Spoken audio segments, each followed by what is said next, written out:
Hello everyone, soulsborne fanatic here. Do you play video games?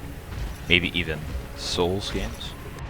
Well, this video is about why you shouldn't use guides. Now, just saying that statement right now has infuriated some people, and I'd love for you to voice your opinions in the comments, but very controversial statement to some people. All it is a recommendation, and I'm here to say why you shouldn't use a guide and why it's the optimal way to play Souls games. If you're interested in hearing what I have to say, or you haven't lost your fucking mind, keep watching. Now, let me break it down for you. Guides, what do they do? When you typically think of a guide, a video game guide, it tells you what to watch out for, what to look for, what to do, what's the most optimal way to get as strong as fast as possible, or mitigate certain elements that are put into the game, basically trivializing the game effectively to some people.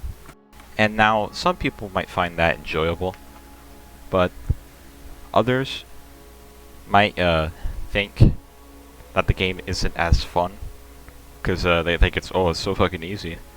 But it's definitely, I think it's more enjoyable to play without a guide, to go in with just yourself. In my experience of playing Bloodborne, back when I got my PlayStation 4 years ago, I played Bloodborne. I thought this game looked pretty cool.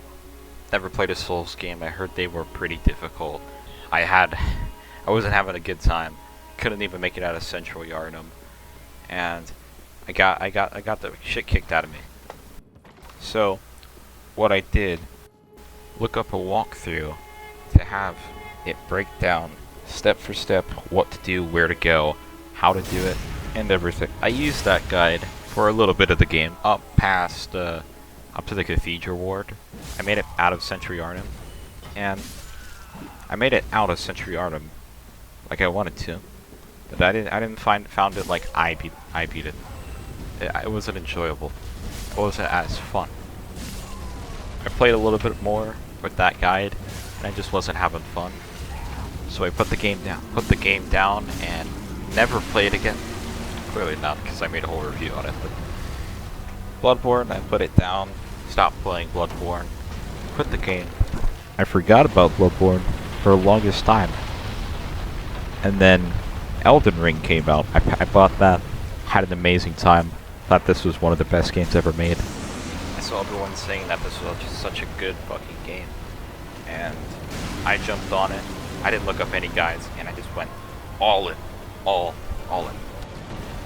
And then after Elden Ring, I came back to Bloodborne with my newfound experience. I went back to Bloodborne and beat the game. Without me playing Elden Ring, this channel would probably not exist, and I probably would have never went back and played Bloodborne. After I had Elden Ring and Bloodborne under my belt, I went to go play the other Souls games. I beat Dark Souls 1. Great time.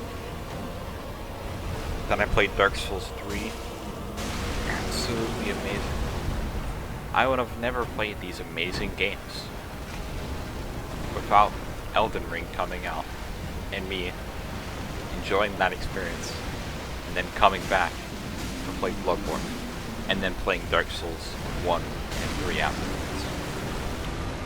Now, this is all my own experience, and it may differ between other players, other chosen undead, tarnished, ashen ones, whatever. But I think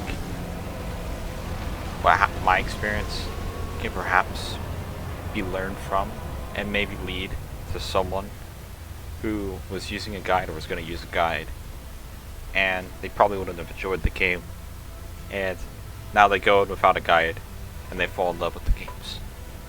That's about all I wanted to talk about today.